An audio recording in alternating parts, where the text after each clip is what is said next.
Selamat datang di Universitas Islam Negeri Syekh Ali Hasan Ahmad At-Dari Padang Sidimpuan.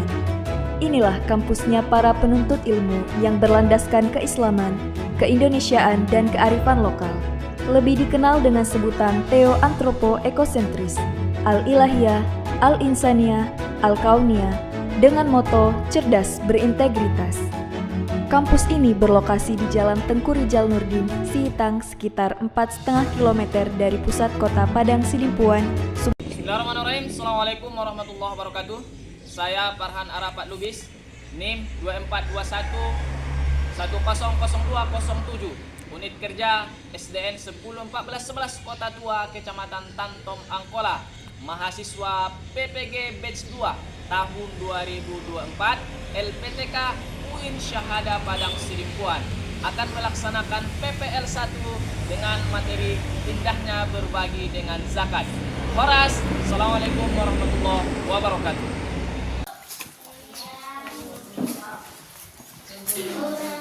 Assalamualaikum. Waalaikumsalam warahmatullahi wabarakatuh. Oke, kita tempat duduknya, Mang. Bagaimana kabarnya hari ini? Alhamdulillah, luar biasa. Tetap semangat, Allahu Akbar. Oke. Masih semangat kan? Masih Walaupun hari ini jam kita jam terakhir, tapi kita tidak boleh pantang menyerah. Kita harus tetap semangat. Oke, sebelum memulai pembelajaran kita hari ini, mari kita berdoa kepada Allah Subhanahu wa taala. Kepada Ananda kami Junet, silahkan dipimpin. Oke. seluruhnya siap, bro. Sebelum pelajaran tidak dimulai, mari kita membaca doa. Doa dimulai.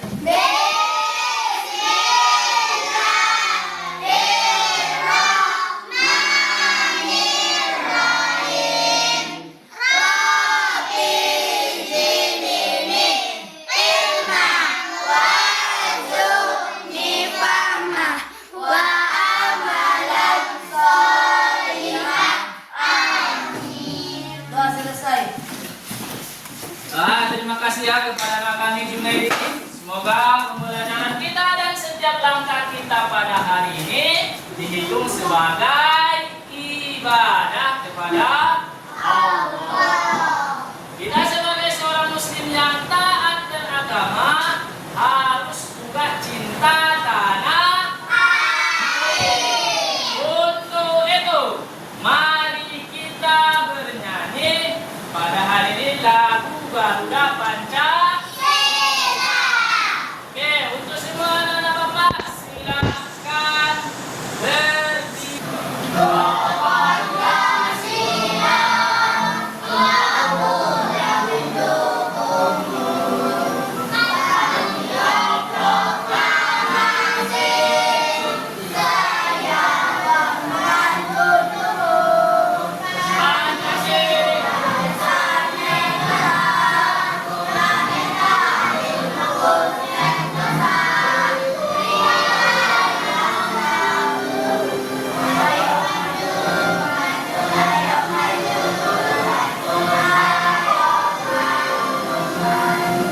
Ya, anak-anak soleh bapak hadir semuanya?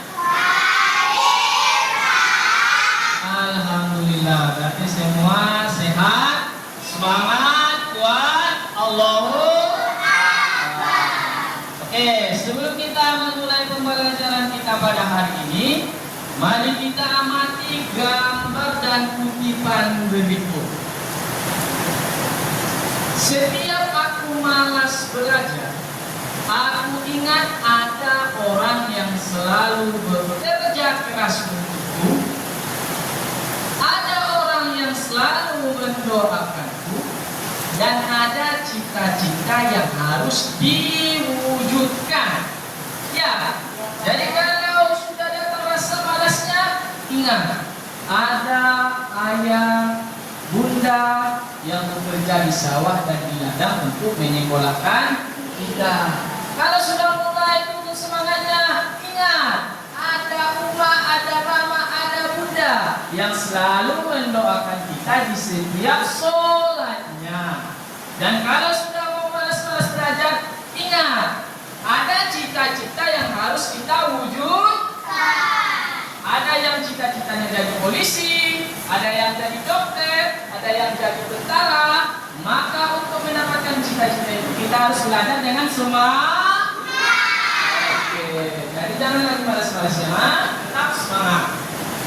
Pada hari ini kita akan belajar indahnya berbagi dengan zakat. Pada minggu yang lewat kita sudah belajar indahnya hidup dalam kebersamaan. Apa hubungan materi kita yang lalu dengan yang sekarang?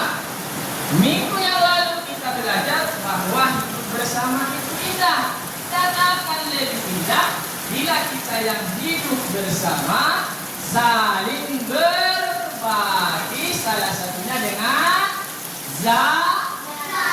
Iya. Untuk pengertian zakat nanti akan Bapak jelaskan lebih lanjut. Apa yang diharapkan dari pembelajaran kita ini? Bapak harap semua anak didik Bapak nanti mampu menjelaskan konsep dan jenis-jenis zakat. Yang pertama.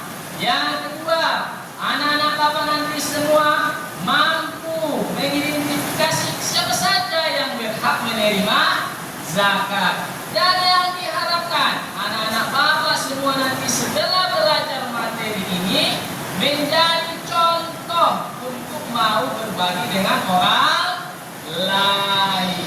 Paham? Oke. Mari kita amati gambar berikut dengan baik dan benar. Coba ditengok dengan baik ya. Ada seorang bapak, ada seorang anak, ada seorang bapak-bapak pakai serban dan pakai lo. Oke, dari gambar tersebut apa yang bisa kita pahami? Ayo, siapa yang bisa tunjuk tangan? Oke, siapa namanya? Dan bacakan pengamatannya. Membayar zakat ke masjid. Membayar zakat ke masjid. Ada orang bawa beras sama orang tuanya. Ya betul, tepuk tangan. Itu gambar yang pertama ya. Mari kita tengok gambar yang kedua. Ini apa ini? Ada banyak anak-anak, ada orang tua. Kira-kira apa yang bisa kita amati dari gambar tersebut? Siapa yang tahu? Iya, coba. Apa ini? Orang yang memberi makanan pada orang lain. Orang yang memberi makanan pada orang lain. Iya, betul, tepuk tangan. Kalau kita tengok ada orang tua, ada anak-anak yang membawa makanan kepada orang lain. Anak-anak Bapak semua, siapa yang sudah pernah ikut membayar zakat? Oke, gimana membayarnya, Mak? Guru ngaji, Pak. Oke, guru ngaji, ya betul. Ada lagi yang sudah pernah? Belum, mungkin masih orang tuanya yang langsung membayarkan. Zakat itu adalah mengeluarkan sebagian harta kita kepada orang yang membutuhkan. Siapa saja yang wajib membayar zakat? Nah, ini dia syarat wajib zakat. Yang pertama, dia harus beragama Islam. Yang kedua, harus dia balik atau dewasa. Yang ketiga, dia berakal sehat, tidak gila atau tidak sinting. Tahu gila? Dia berjalan-jalan sendiri di jalan ngambil sampah atau duduk-duduk termenung kayak gini. Nah, kalau dia sudah gila tidak wajib membayar zakat. Kemudian dia merdeka, hartanya miliknya sepenuhnya, kemudian mencapai nisab dan berlalu 1 tahun. Apa itu nisab? Nisab itu adalah ukuran atau batas minimal harta yang harus kita keluarkan. Kemudian bagaimana kepada siapa saja kita berikan zakat? Kita berikan zakat itu kepada fakir, miskin, amil zakat, mu'allaf, riqab, gharim, fisabilillah, dan ibnu sabil. Jadi yang wajib zakat itu atau orang yang mustahik zakat ada 8 golongan. Berapa? Oke, apa yang pertama? Fakir. Yang kedua? Apa? Mari kita menonton video untuk melihat sesuatu yang bisa berkaitan dengan zakat ataupun hal-hal permasalahan yang berkaitan dengan manfaat zakat.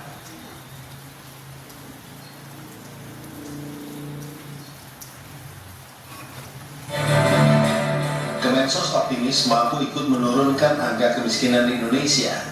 Salah satu cara yang dilakukan adalah dengan mengoptimalkan penggunaan kartu keluarga sejahtera. Optimalisasi penggunaan angka kemiskinan adalah dengan cara ikut memasukkan para penyandang masalah kesejahteraan sosial yang selama ini tidak terdata karena tidak memiliki kartu keterangan baik berupa kartu keluarga ataupun KTP. Mereka diregistrasi untuk bisa mendapatkan bantuan sosial melalui kartu keluarga sejahtera. Selain dengan PKH, penanganan kemiskinan juga menyasar kepada penyandang masalah kesejahteraan sosial atau PMKS melalui Kartu Indonesia Pintar, Kartu Indonesia Sehat, dan Kartu Keluarga Sejahtera. Pendataan itu basisnya adalah RTSM, rumah tangga sangat miskin. Kalau rumah tangga berarti mereka harus punya kartu keluarga. Tidak punya kartu keluarga tidak akan terdata. Maka kami juga mengajukan, Bapak Ibu yang kami hormati, ke Banggar waktu yang lalu. Nanti secara teknis Pak Ketua, kami siap ini tim kesekjenan dan para eselon 1 untuk melanjutkan pembahasan dengan Komisi 8 yang terhormat, supaya kita bisa menjelaskan bahwa ada PMKS yang kita ajukan. PMKS adalah penyandang masalah kesejahteraan sosial. Kami mengajukan untuk menambahkan 1,7 juta. Ini yang tidak berbasis kepala keluarga. Nanti kami akan sampaikan bagaimana cara kerja Kemsos mendata PMKS. Karena ini bukan didata oleh BPS. Ini didata oleh Kemsos karena mereka adalah penyandang masalah kesejahteraan sosial.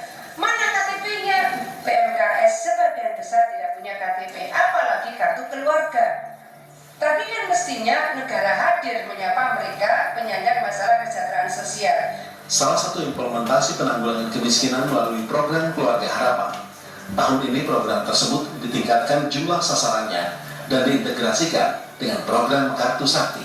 Dari RPJM dalam 5 tahun ke depan, target turunnya angka kemiskinan sebesar 4% dan Kemensos memiliki peran menurunkan angka kemiskinan sebesar 1%-nya dengan asumsi tunjangan alokasi anggaran tidak berubah. Kementerian Sosial itu tugas utamanya adalah menurunkan angka kemiskinan dari target pemerintah yang sekarang 10,96% menjadi 7-8%.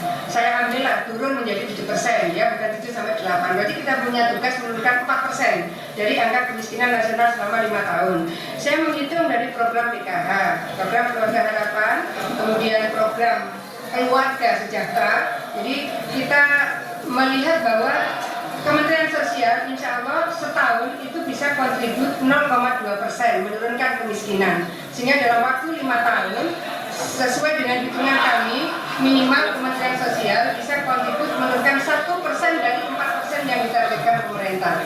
Program Kartu Indonesia Pintar, Kartu Indonesia Sehat, dan Kartu Keluarga Sejahtera tidak hanya menguatkan kesetiakawanan sosial, tapi menjadi benteng ketahanan sosial masyarakat, sehingga iklim saling percaya, komunikasi santun, dan keeratan sosial akan hadir di tengah masyarakat.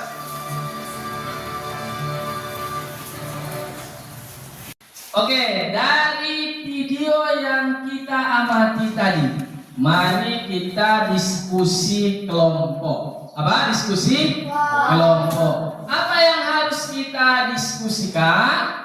Pertama, apakah masalah yang terjadi dalam video tersebut? Kemudian apa permasalahannya? Yang kedua, bayangkan bayangkan jika di lingkungan sekitar kita ada beberapa keluarga yang membutuhkan. Bagaimana zakat bisa membantu mereka?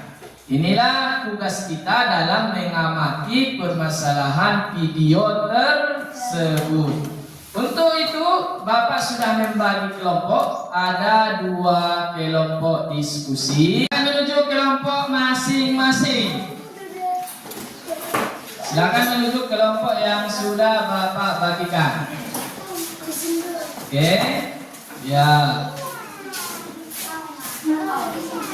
Ya, siapa tadi kawannya? Oke, ya. Siapa si ayah tadi ke sana? Ke sana.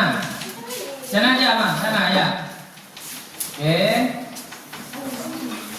Oke, tadi Bapak sudah sampaikan apa yang harus kita diskusikan. Yang pertama, apa masalah dari video yang kita tampilkan. Kemudian bayangkan jika ada orang di sekitar kita yang membutuhkan, bagaimana zakat dapat membantu mereka. Paham semuanya? Paham. Oke, silakan berdiskusi dengan penuh semangat. Keluarkan idenya masing-masing. Ayo. Silakanlah masalahnya ya. Apa video? Apa masalah dari video? Bagaimana kalau orang di sekitar kita?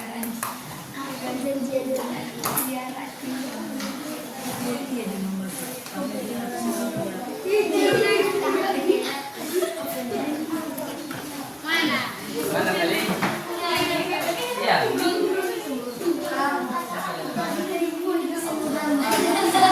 Waktunya berdiskusi sudah selesai. Silakan duduk dengan rapi. Mari kita dengarkan hasil diskusi dari setiap kelompok. Mari kita percayakan yang pertama kepada kelompok pertama. Siapa yang akan mewakili membaca hasil diskusinya? Oke, silakan maju ke depan.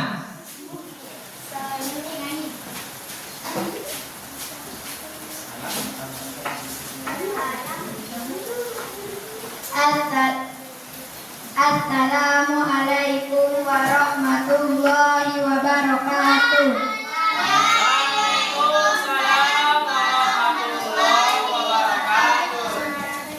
Dari permasalahan yang ada di ulio, jika dikatakan dengan zakat, maka zakat bisa memenuhi kebutuhan pokok keluarga. Ada seorang ayah tetangga sebelah rumah kesulitan membeli beras, padahal dia punya anak kecil yang masih balita. Kalau kita mengumpulkan zakat dari teman-teman, kita bisa membantu membeli beras untuk Pak Ahmad. Zakat bisa jadi solusi bagi mereka yang lagi kesulitan memenuhi kebutuhan sehari-hari.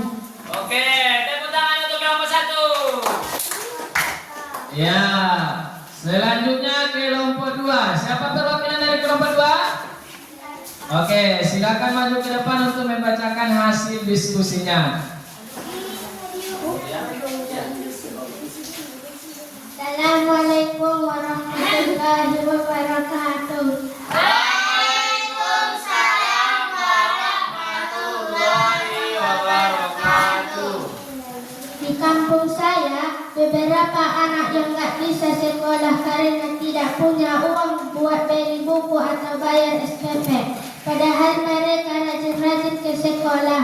Kalau ada program zakat, pasti banyak anak yang bisa sekolah. Zakat bisa jadi kesempatan bagi mereka untuk meraih cita-cita. Oke, tepuk tangan. Dari hasil diskusinya semuanya luar biasa.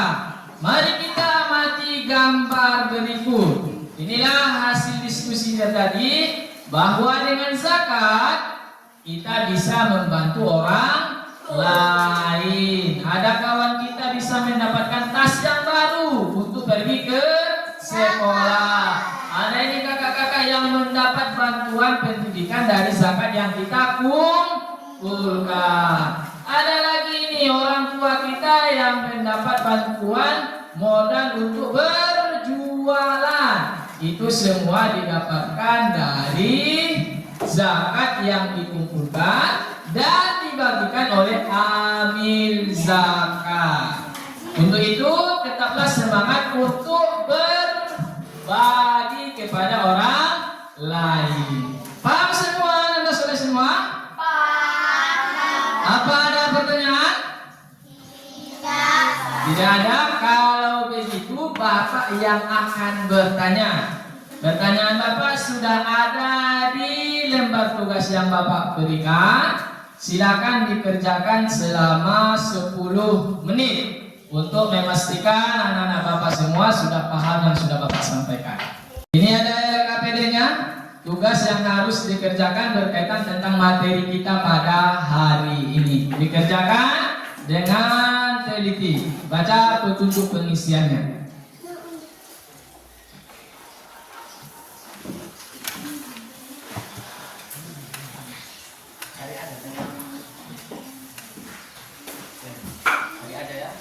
Balik. Tuliskan namanya di belakang dulu.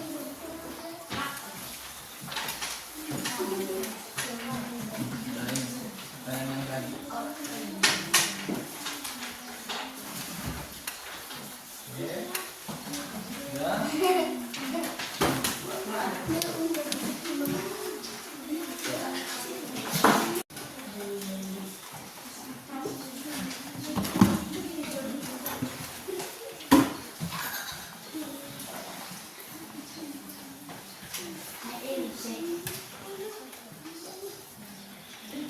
Ya, kerjakan Mas. Semua, waktunya sudah habis. Silakan dikumpulkan kertas jawabannya. Dimulai dari kanan. Silakan di atasnya. Oke.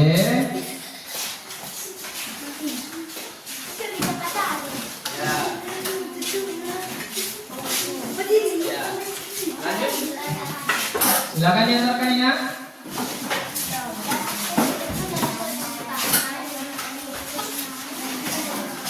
Ya.